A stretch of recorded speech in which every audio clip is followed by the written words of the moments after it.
Lecture number 12 है इसका।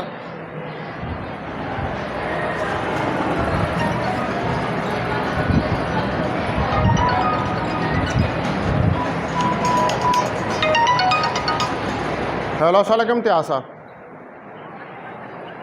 मैं 79 रूम ਵਿੱਚ ਉੱਥੇ ਹੀ क्लास पढ़ा रहा हाँ। तुम मैं चाबी दे जाओ, बिल्कुल दे जाओ। हाँ जी, बड़ी मेहरबानी, बहुत शुक्रिया। ओके।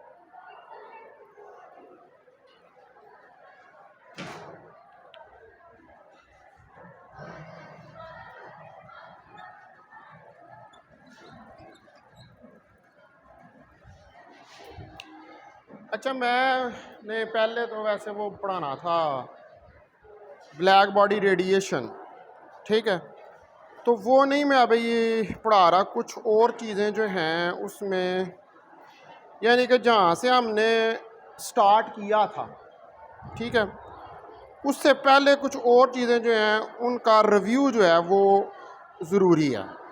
तो वो मैं थोड़ा सा रिव्यू जो है उसको आज करूँगा, ठीक है। उसकी वजह यह है कि वो आपकी कोर्स आउटलाइन के अंदर उसने वो, हालांकि वो आपने मॉडर्न फिज़िक्स के अंदर चीज़ें पहले पढ़ी हुई हैं, लेकिन फिर भी चूँकि कोर्स आउटलाइन के अंदर हैं तो फिर हमें उनको पढ़ना ज़रूरी है, ठीक है। उसमें पहले नंबर पर जो है वो हम इलेक्ट्रोमैग्नेटिक वेव्स और फोटॉन्स जो हैं इनको स्टडी करेंगे। अब ये जो आपने चीज़ें लिखनी है ना, ये जहाँ से आपका पहला लेक्चर शुरू हुआ था उससे पहले लिखनी है। जो नोट्स बना रहे हैं ना, समझ रहे हैं बात मेरी, जो नोट्स आप बना रहे हैं अभी, ये जो मैं चीज़ें पढ़ाने लगा हूँ वो जहाँ से आपका पहला लेक्चर शुरू हुआ था उससे पहले ये लिखनी है, ठीक है। तो इसमें पहले नंबर पे इलेक्ट्रोमैग्नेटिक वेव्स एंड फोटॉन्स।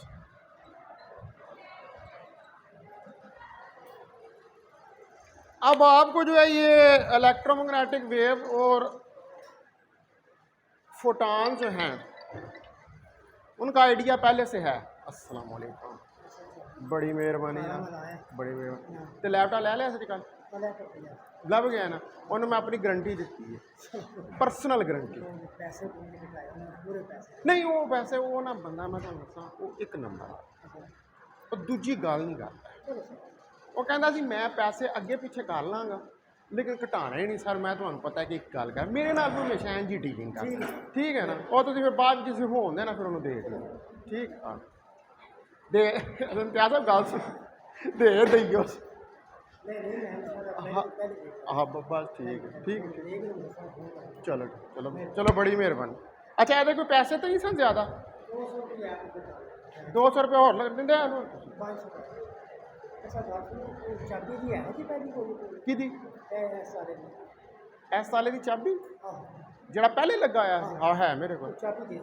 अच्छा मैं दे देना,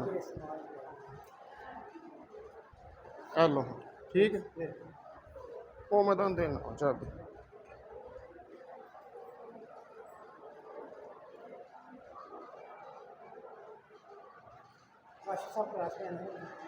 उत्ते हाँ उत्ते उन्होंने होएगी ना उस ए वाली चाबी।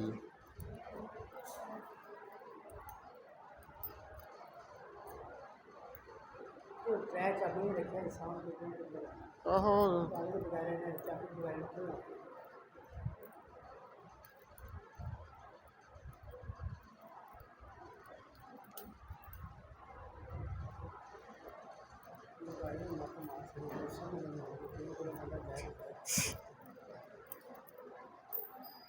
अल्लाह अल्लाह ठीक ठीक ओके।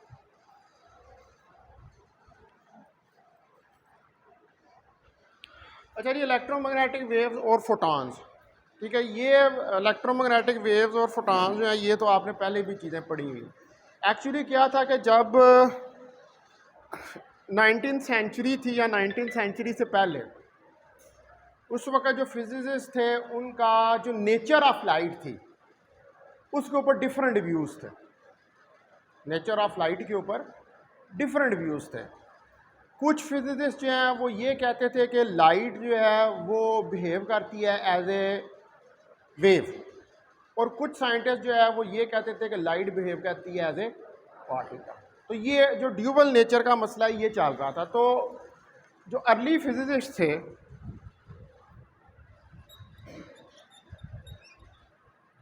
अर्ली साइंटिस्ट कह लें,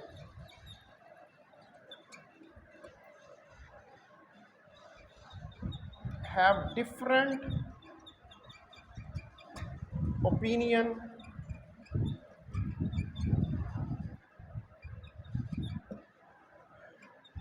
regarding the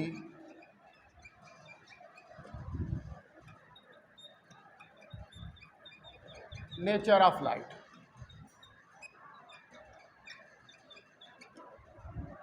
इनके डिफरेंट ओपिनियंस थे नेचर ऑफ लाइट के बारे में।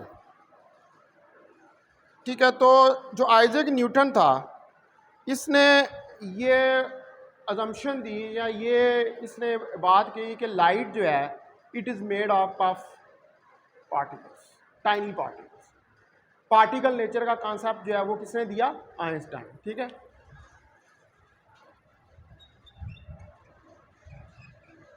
Einstein has given the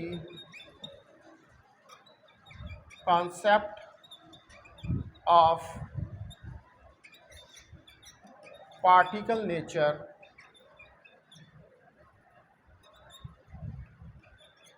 of light।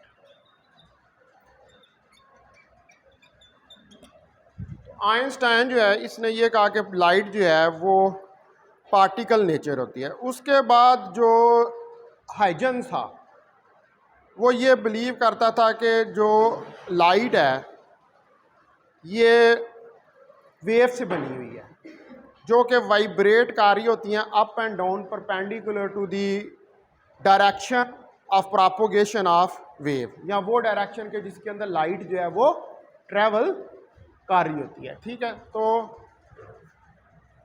According to Huygens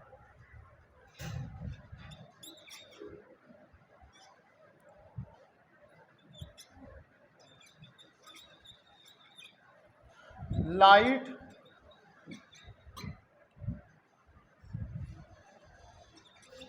is made up of wave which is traveling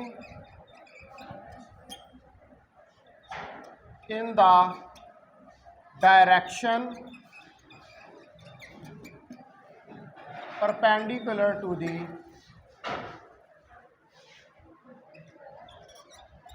propagation of light। और ये जो प्रोपोगेशन ऑफ लाइट है उसके परपेंडिकुलर जो है वो ट्रेवल कर रही होती हैं।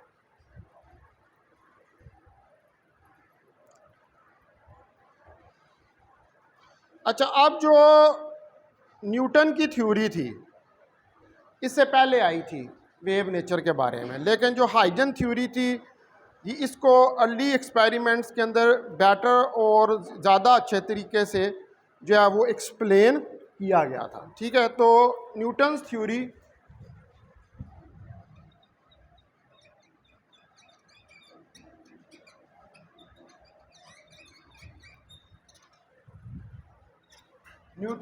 Come first. इससे पहले न्यूटन ने भी ये थ्योरी दी थी कि वेव्स की तरह एक्ट करती हैं। ठीक है, बट हाइजेंस थ्योरी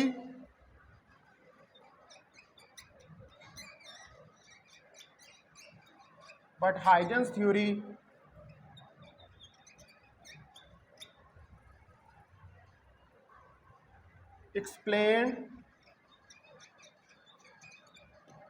तो हाइजेंस थ्योरी ने जो एक्सप्लेन किया early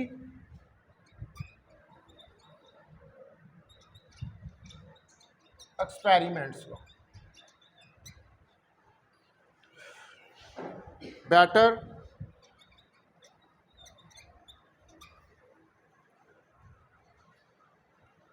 so for a long time, तो इसीलिए लॉन्ग टाइम तक जो है it was assumed to be light।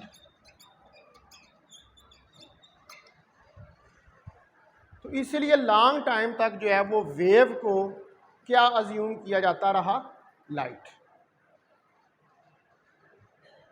Wave को क्या अज्यूम किया जाता था, ये तो आइंस्टाइन ने बाद में आके इसको, जब प्लांक ने ब्लैक बॉडी रेडिएशन को, जो अभी हमने पढ़नी है, ब्लैक बॉडी रेडिएशन को जब वो एक्सप्लेन करने लगा था,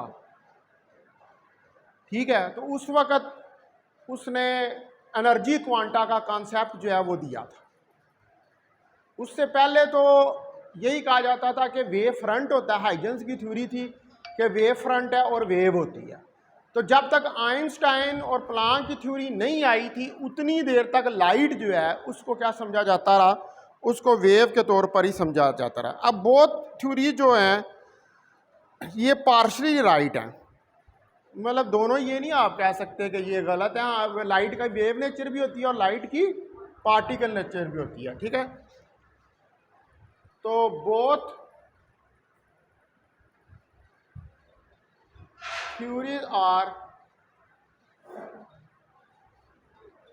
पार्शली राइट, दोनों जो हैं वो पार्शली राइट हैं। और मच ऑफ टाइम, या आप कह लें कि मोस्ट ऑफ टाइम, ज़्यादातर light behaves like a wave,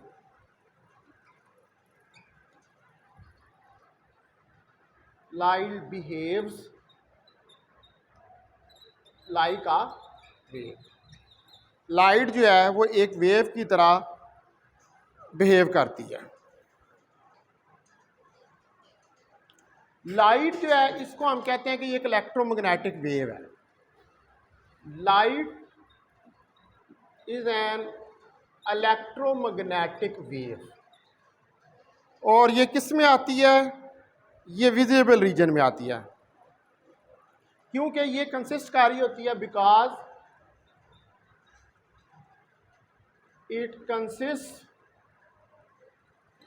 of electric and magnetic fields. क्योंकि इसके अंदर क्या होते हैं, इलेक्ट्रिक और magnetic field perpendicular to each other, perpendicular to each other, जो एक दूसरे के परपेंडिकुलर होते हैं। अब हमें ये पता है कि ये जो इलेक्ट्रिक और मैग्नेटिक फील्ड होते हैं ये ऑसिलेट करते हैं perpendicular to the direction in which the wave travel. So लिहाजा हम इनको क्या कहते हैं, they are called transfer waves. यानी कि लाइट वेव्स जो हैं, ट्रांसफर वेव्स क्या होती हैं, जिनके अंदर पार्टिकल्स जो हैं वो वाइब्रेट कर रहे हैं perpendicular to the direction of travel और direction of the propagation of the wave. तो ये इलेक्ट्रिक और मैग्नेटिक फील्ड जो है ये क्या करते हैं, ये ऑसिलेट करते हैं और ऑसिलेट करते हैं to the direction perpendicular to the wave travel. तो electric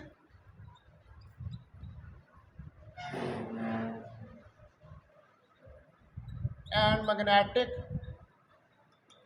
fields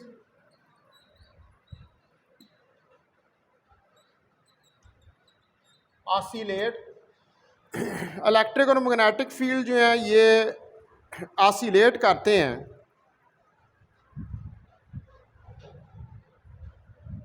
perpendicular to the direction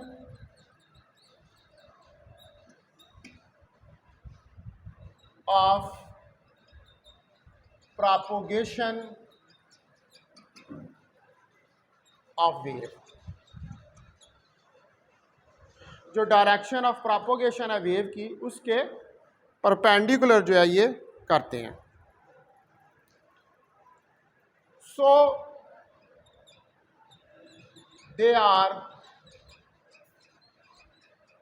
transverse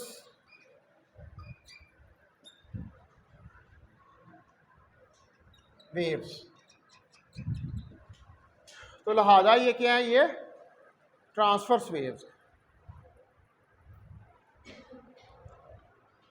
तो अब आप अगर देखें कि इसकी हम फिगर ड्रा करें जो इलेक्ट्रिक और मैग्नेटिक फील्ड की होती है, तो अगर ये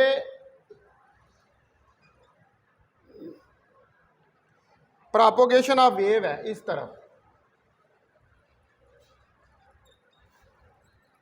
ये प्रोपोगेशन ऑफ वेव है, इस डायरेक्शन में वेव जो है वो ट्रेवल कर रही है, ठीक है। तो इनको मैं नाम दे दूं कि ये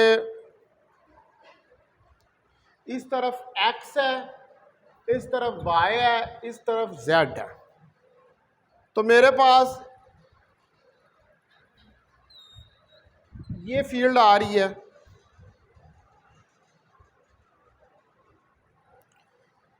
ये वाली फील्ड, ये जो है ये कर रहा है इलेक्ट्रिक फील्ड ऑसिलेशन, और ये कर रहा है मैग्नेटिक फील्ड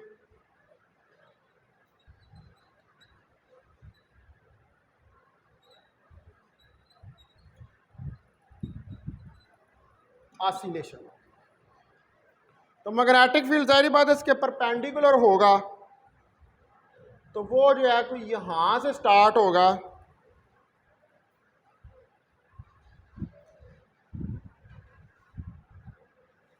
यहां से स्टार्ट होगी ये और इधर तक जाएगी, फिर यहां से ये स्टार्ट होगी और ये इधर तक जो है वो चली जाएगी। उसके बाद फिर अगर आगे इसको आप बढ़ा दें इसी फिगर को, ठीक है, आगे बढ़ाएंगे तो ये यहां से यूं आ जाएगा ऐसे, और इधर से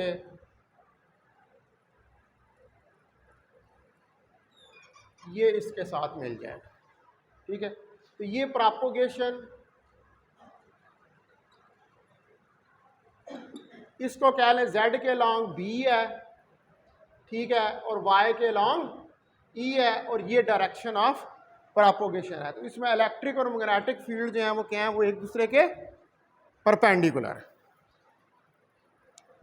और ये एक ट्रांसफर वेव है, ठीक है। तो ये यहां तक बात होगी किसकी, कि लाइट जो है वो बिहेव करती है एज ए वेव के तौर पर।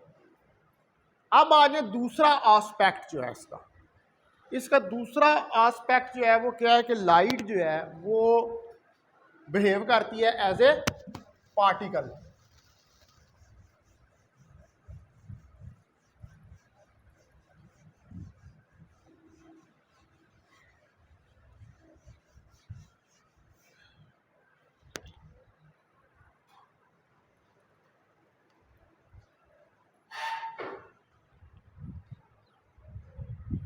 तो एट other times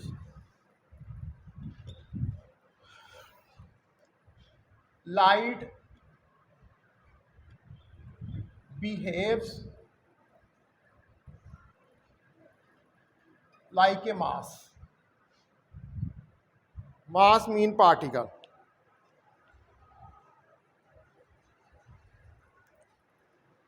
ठीक है, like a massless particles. massless particles की तरह, called photons, जिनको आप फोटॉन्स का नाम देते हैं। फोटॉन्स का मूव कर रहा हो तो मास नहीं होता, फोटॉन का कौन सा मास होता है, रेस्ट मास, इसलिए हमने कहा मासलेस पार्टिकल्स, ठीक है। ये जो मासलेस पार्टिकल्स हैं इनको आप फोटॉन्स का नाम जो है वो देते हैं। तो फोटॉन्स आर, ये बिल्कुल वो चीज़ नहीं थी कि जिसको न्यूटन ने एक्सप्लेन किया था, ठीक है। photons are not exactly what Newton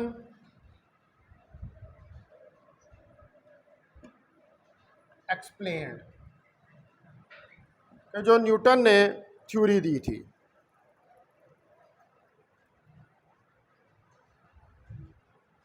लेकिन जो पार्टिकल व्यू है, but particle view is also critical. लेकिन पार्टिकल व्यू जो है ये भी क्रिटिकल है।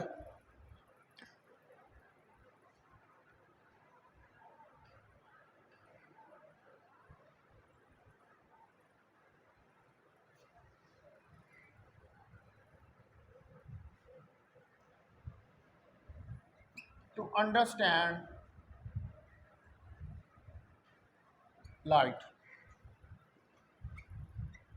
लाइट को अंडरस्टैंड करने के, जिस तरह लाइट को वेव अंडरस्टैंड करने के लिए ज़रूरी है, इसी तरह पार्टिकल जो है उसको भी अंडरस्टैंड करना ज़रूरी है।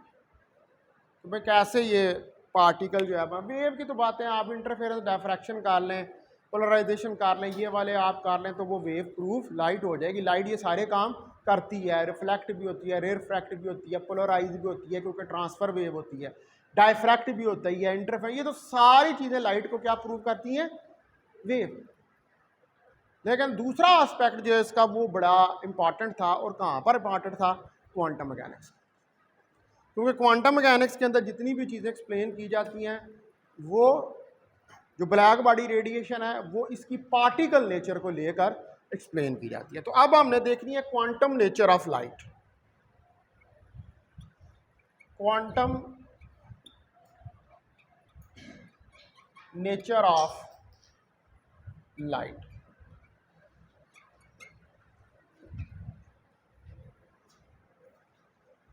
कि लाइट जो है इसकी क्वांटम नेचर जो है इसका आगाज कैसे हुआ। तो लाइट जो है ये consist of discrete bundles of energy or quanta. The light consist of discrete bundles of energy or quanta। ये कंसिस्ट करती है क्वांटा या बंडल्स के ऊपर according to Max Planck theory. According to Max Planck theory.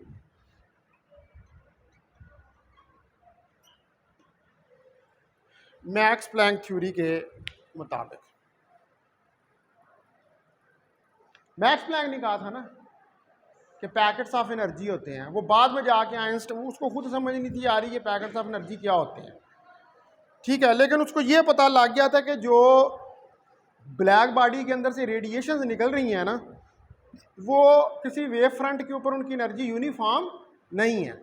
उसने कहा था इनकी एनर्जी जो है वो डिस्क्रीट है। वो हर बाद में जाके फिर आइंस्टाइन ने कहा था कि वो जो एनर्जी के पैकेट्स निकल रहे हैं एक्चुअली क्या हैं, वो पार्टिकल्स हैं, ठीक है। तो अब ये जो एनर्जी है इस किस्म के क्वांटा की, the energy of such type of quanta is given by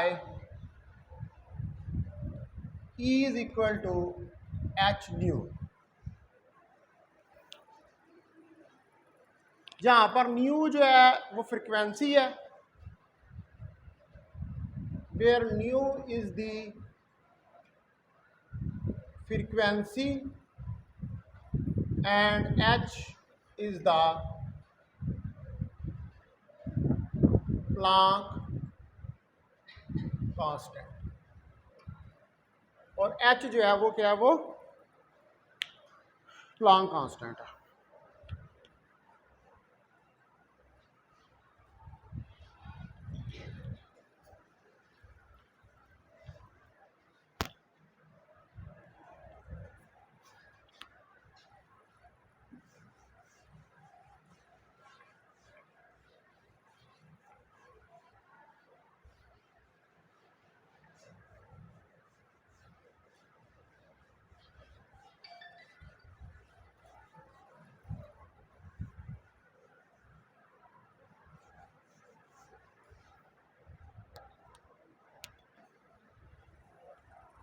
ये एनर्जी ऑफ फोटॉन भी इसको कहते हैं, और ये आपने एक्सप्रेशन बार बार पढ़ा हुआ है, ठीक है। इस h की वैल्यू को आपको पता है कि ये किसके बराबर होती है, 6.63 10⁻³ जूल सेकंड, ठीक है। h जो है ये बराबर होता है 6.63 10⁻³ जूल सेकंड, ठीक है जी। अब ये वाला जो कॉन्सेप्ट था, इसको आइंस्टाइन ने जो है वो रिफाइंड किया।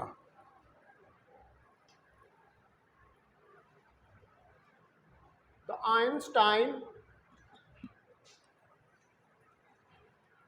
रिफाइंड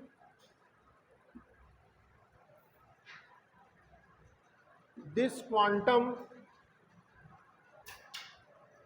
तो आइंस्टाइन ने इसको रिफाइन किया, इस क्वांटम हाइपोथेसिस को, इन 1905 में, and gave the name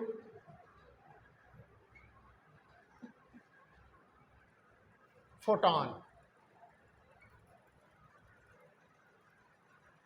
और इसको नाम दिया फोटॉन का, यानी कि ये जो बंडल्स थे इनको फोटॉन का नाम दिया टू क्वांटा, क्वांटा की जगह, ठीक है जी। इसने ये कहा कि ये फोटॉन्स हैं जो कि पार्टिकल्स होते हैं। अब जो फोटॉन है उसकी कुछ प्रॉपर्टीज होती हैं। The photon has following properties, तो फोटॉन्स जो हैं इसकी जो प्रॉपर्टीज हैं, नंबर 1 पे, the higher the frequency the larger the photon energy, the higher the frequency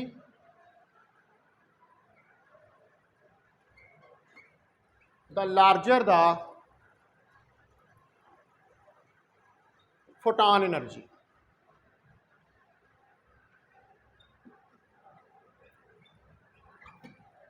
तो ये क्लियर, आपको ये जो रिलेशन लिखा हुआ है इसमें से h को निकाल दो तो क्या नज़र आता है, फ्रिक्वेंसी बढ़ाओगे तो एनर्जी बढ़ जाएगी, is directly proportional to nu, ठीक है। और न्यू को आप लिख सकते हैं c/λ, तो लैम्डा के साथ इन्वर्स का रिलेशन है और फ्रिक्वेंसी के साथ डायरेक्टली का है, तो फ्रिक्वेंसी बढ़ाएंगे तो एनर्जी भी फोटॉन की जो है वो इंक्रीज होगी। ये पहला इसका था कॉन्सिक्वेंस था। उसके बाद दूसरे नंबर पे, अगर वेवलेंथ शॉर्टर हो,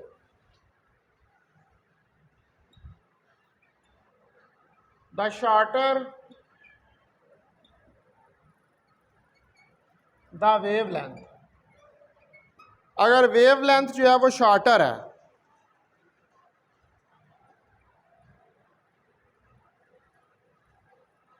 the larger the photon energy.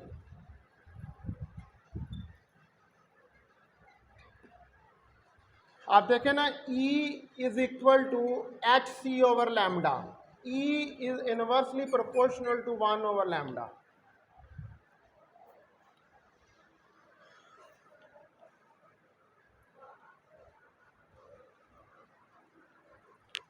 अब फोटॉन जो है ये ट्रेवल करता है with the velocity of light. The photon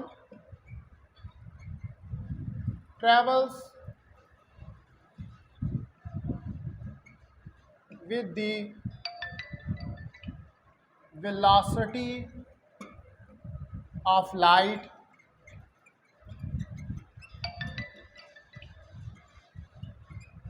इसी तरह गैस की ताकत 8 मीटर पर सेकंड के साथ.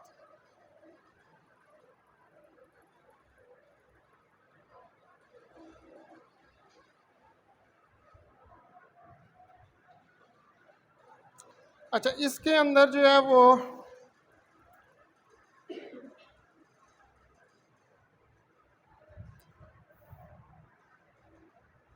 ये आपके पास हो गया तीसरा पॉइंट इसका. ठीक है, उसके बाद आ जाए चौथे पॉइंट के ऊपर.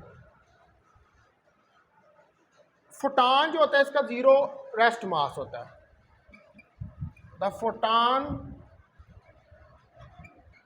हैज जीरो रेस्ट मास, यानी कि जब ये मूव कर रहा होता है तो इसका जीरो रेस्ट मास होता है, इसका कोई भी रेस्ट मास जो है वो नहीं होता.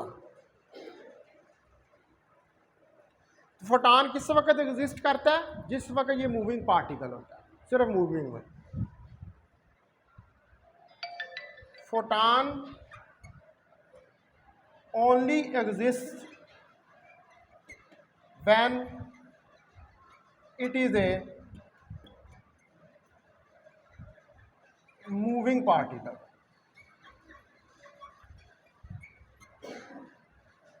जब ये मूविंग पार्टिकल होता है सिर्फ उस वक्त एग्जिस्ट करता है. रेस्ट मास इसका कोई नहीं होता, जीरो होता है. यानी कि इसका मास उस वक्त ही, अब क्योंकि ये क्या है, ये रिलेटिविस्टिक पार्टिकल है. m is equal to m naught 1 over v square c square का अंडर रूट उसको फॉलो कर रहा होता है. तो अगर रेस्ट पे है तो कोई चीज़ नहीं है.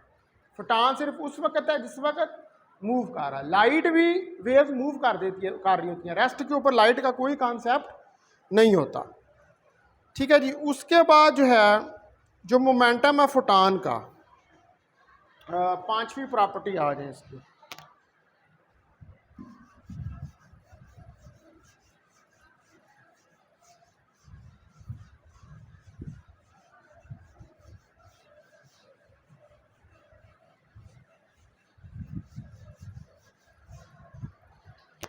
फिफ्थ प्रॉपर्टी जो है वो ये है कि जो आपके पास मोमेंटम है फोटॉन का, द मोमेंटम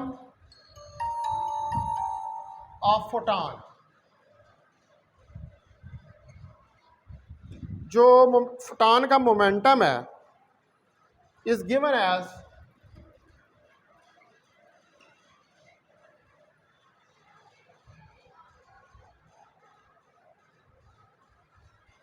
अब इसको हम निकालते हैं फ्रॉम द क्वांटम थ्योरी.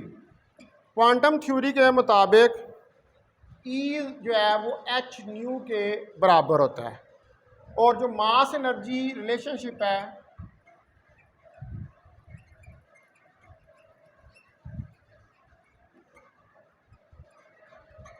वो होता है E is equal to mc square.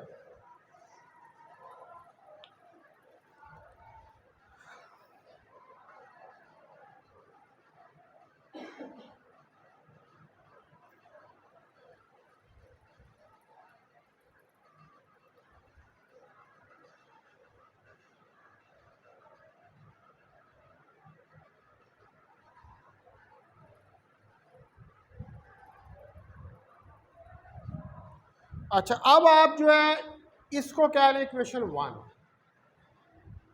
इसको क्या लें इक्वेशन 2. कंपेयर कर लें 1 एंड 2 को. Compare 1 and 2.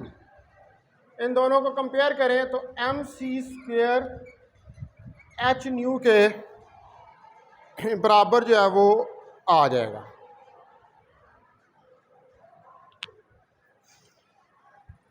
अब ये जो न्यू है ये बराबर आ जाएगा सी लैम्डा के, सी ओवर लैम्डा।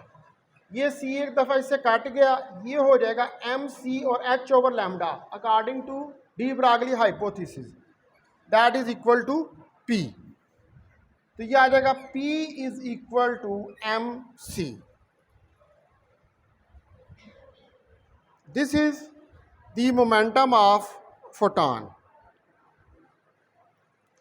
अच्छा, अब जो इक्वेशन नंबर 2 है ये देखें आप, E is equal to M C square के बराबर है, ठीक है। तो इसको मैं लिख सकता हूँ E M C into C. तो ये क्या चीज़ बन जाएगी, मोमेंटम। तो E is equal to P C. इसको 1 2 3 और इसको कह लेंगे 4। ये 4 इक्वेशंस जो हैं ये आपके पास आ गई।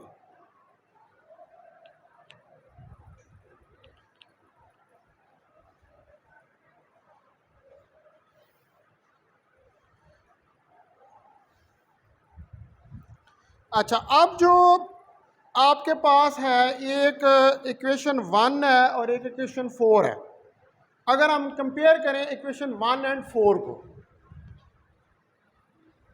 कंपेयर 1 एंड 4, ठीक है। 1 और 4 को कंपेयर करें तो 4 ये है H nu is equal to P C. तो यहां से P निकलेगा एच न्यू ओवर सी के बराबर।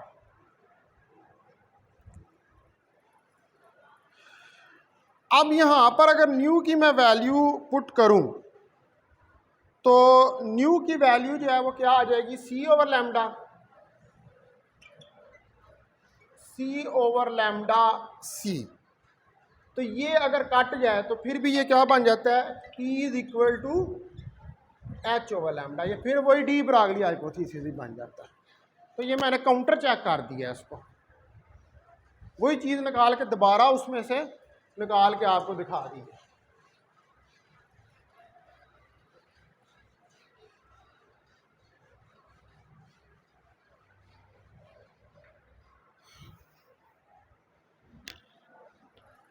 तो इसका मतलब हुआ कि ये तो डी ब्रागली हाइपोथेसिस जो है उसको फॉलो कर रहा है।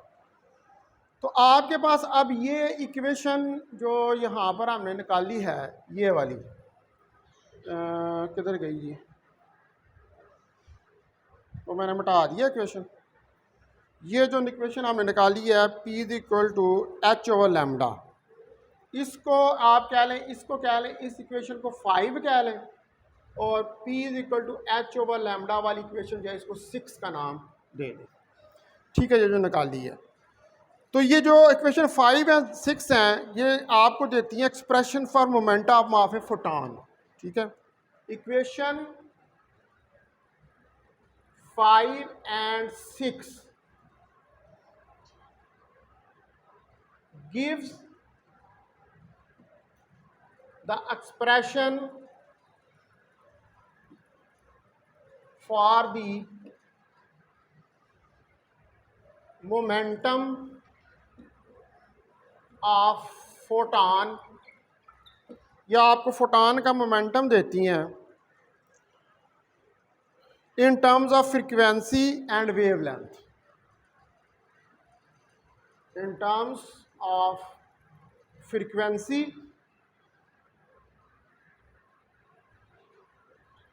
and wavelength। फ्रीक्वेंसी और वेवलेंथ की टर्म में ये दोनों इक्वेशन आप देख सकते हैं, एक में फ्रीक्वेंसी आ रही है, एक में वेवलेंथ जो है वो आ रही है। उसके बाद ये हमारे पास 5वीं प्रॉपर्टी थी, उसके बाद 6ठी प्रॉपर्टी पर आए। The photon has no electric charge,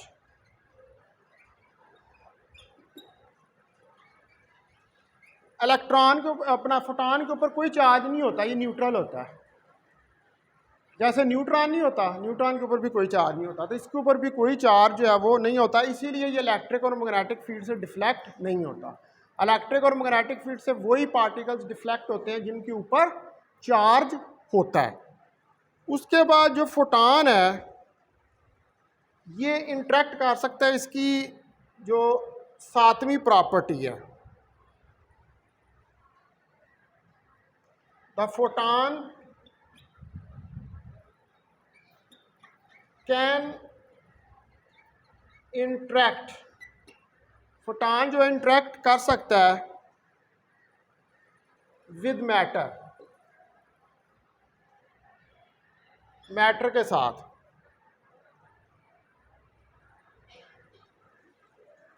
और इलेक्ट्रॉन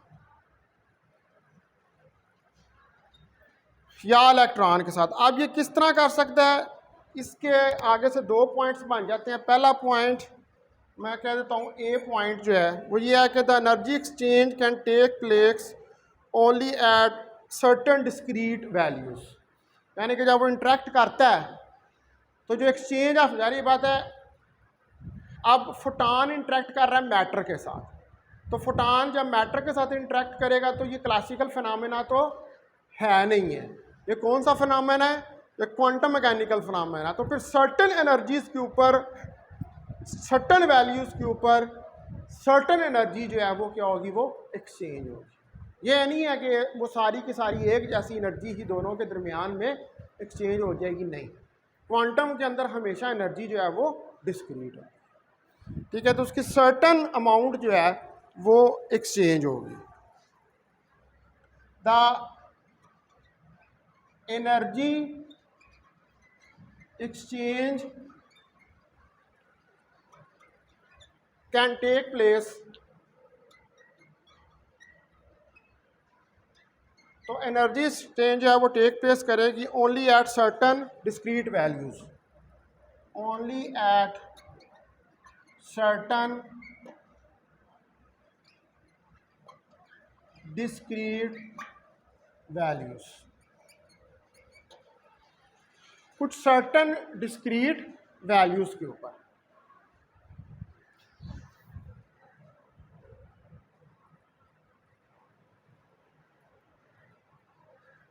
अब जो फोटॉन की एनर्जी है ये मिनिमम एनर्जी होती है, इसका B part, the photon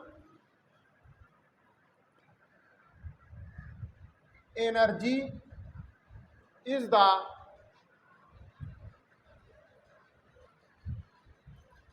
minimum energy. Photon जो है इसकी एनर्जी एक मिनिमम एनर्जी है that a light can give or accept, that a light can give or accept, जिसको लाइट दे सकती है या एक्सेप्ट जो है वो कर सकती है।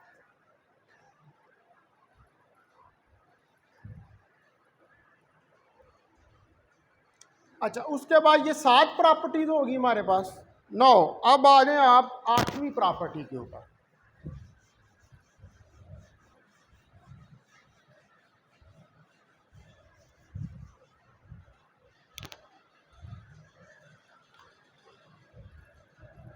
आठवीं प्रॉपर्टी है कि फोटॉन कैन बी क्रिएटेड और डिस्ट्रॉयड बाय नेचुरल प्रोसेसेस, ठीक है।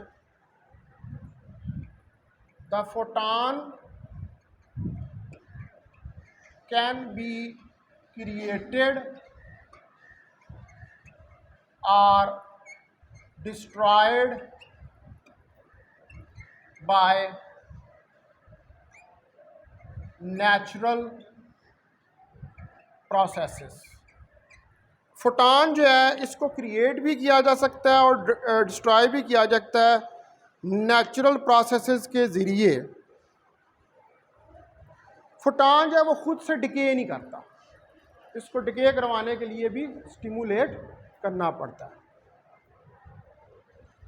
द फोटॉन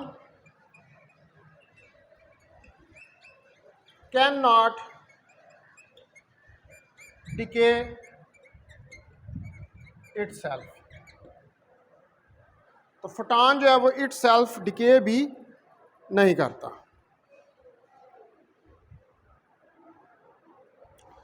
अब जो टोटल एनर्जी है फोटॉन्स की, जब वो पास कर रहे होते हैं किसी मीडियम में से, ये नामी प्रॉपर्टी है, यानी कि फोटॉन जब किसी मीडियम में से पास करते हैं तो जो ये जो टोटल एनर्जी होती है फोटॉन की per unit area per unit time is called intensity of photons.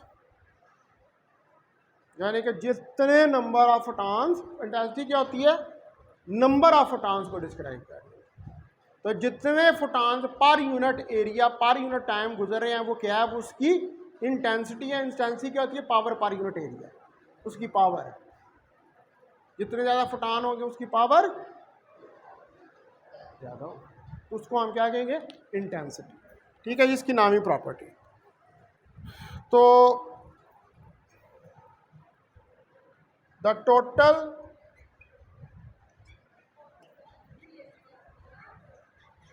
Amount of energy,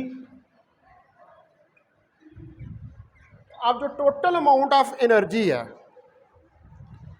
of photons passing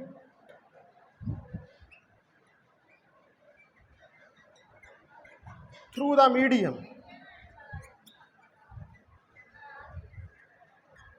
जो कि पास कर रहे हैं किसी मीडियम में से, per unit area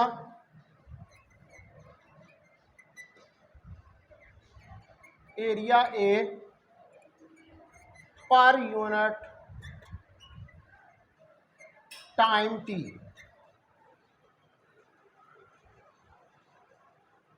is called the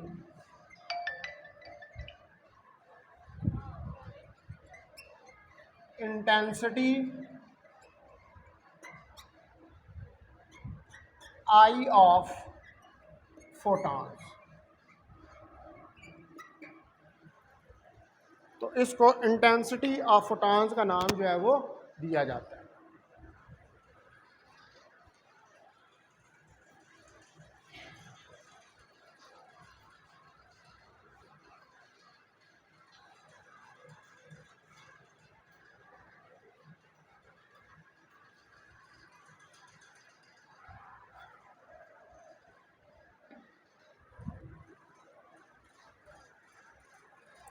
अब इसके आगे से इस इंटेंसिटी से रिलेटेड 3 पॉइंट्स हैं। तो बी तक मैंने ए भी दिए थे, मैं इस पॉइंट को कह देता हूँ ये पॉइंट सी है। तो जो इंटेंसिटी ऑफ लाइट है depends upon the number of photons. ठीक है, the intensity of light depends upon the number of photons। ये नंबर ऑफ फोटॉन्स के ऊपर डिपेंड, जितने ज़्यादा नंबर ऑफ फोटॉन्स ज़्यादा होंगे उतनी ज़्यादा पर यूनिट एरिया पावर ज़्यादा होगी, उतनी ज़्यादा इंटेंसिटी लाइट की होगी। ठीक है जी। उसके बाद जो इंटेंसिटी है रेडिएशन की can be increased by the increasing the number of photons. तो जो इंटेंसिटी है रेडिएशन की उसको आप इंक्रीज कर सकते हैं by increasing the number of photons. The intensity of radiation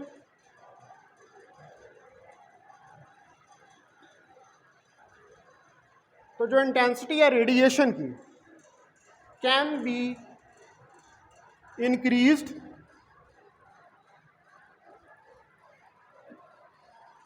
by increasing the number of photons। Photons का नंबर इंक्रीज करके आप इंटेंसिटी जो है उसको इंक्रीज़ कर सकते हैं। उसके बाद ई जो इसका है इंटेंसिटी से रिलेटेड, जो इंटेंसिटी ऑफ द रेडिएशन होती है वो फोटॉन की एनर्जी को इफेक्ट नहीं करती। इंटेंसिटी का एनर्जी से कोई ताल्लुक नहीं होता, इंटेंसिटी का ताल्लुक जो है वो किससे होता है, नंबर से होता है। ठीक है, तो the intensity of radiation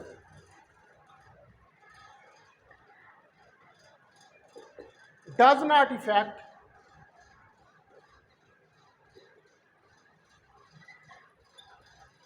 the energy of photon।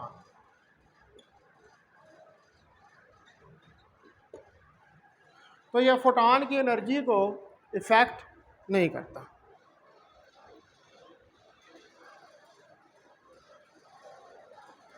अब उसके बाद 10वीं प्रॉपर्टी जो है इसकी,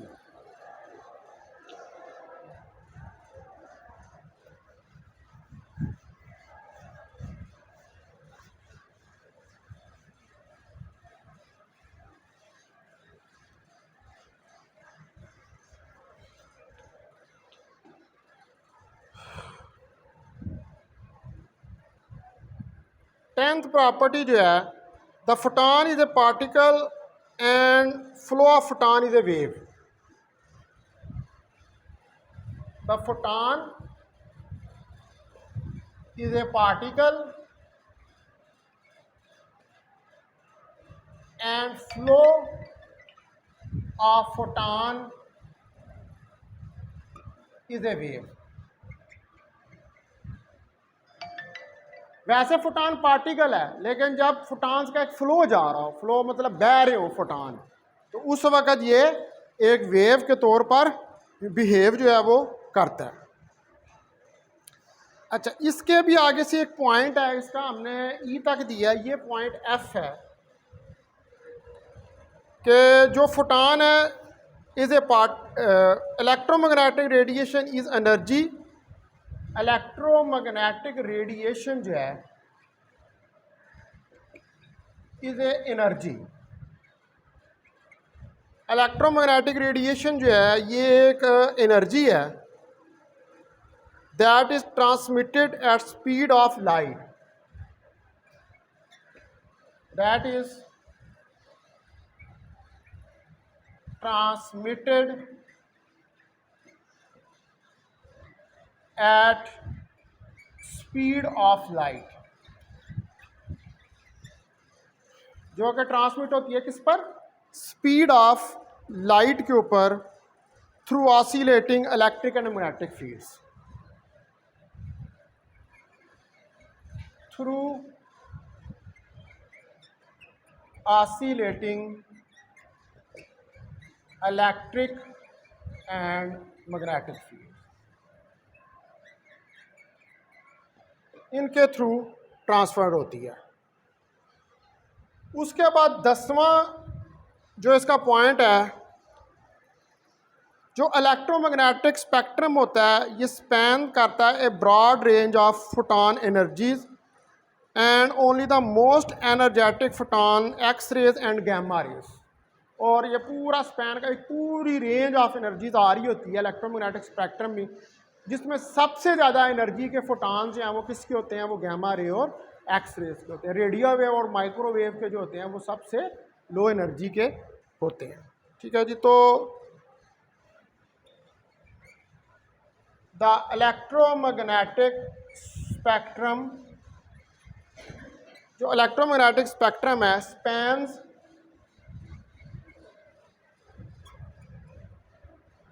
ए ब्रॉड रेंज, एक ब्रॉड रेंज होती है इसके अंदर ऑफ फोटॉन एनर्जीज, जिसमें फोटॉन की बहुत सारी एनर्जीज जो हैं आ जाती हैं। And only the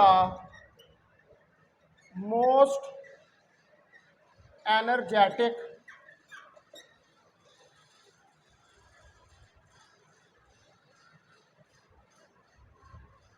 energetic photons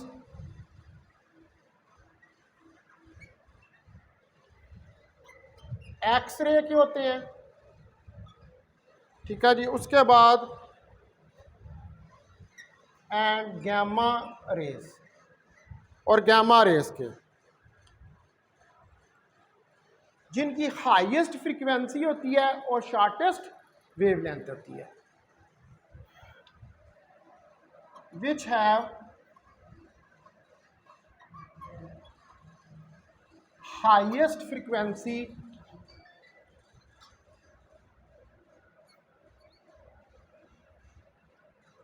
and shortest wavelength।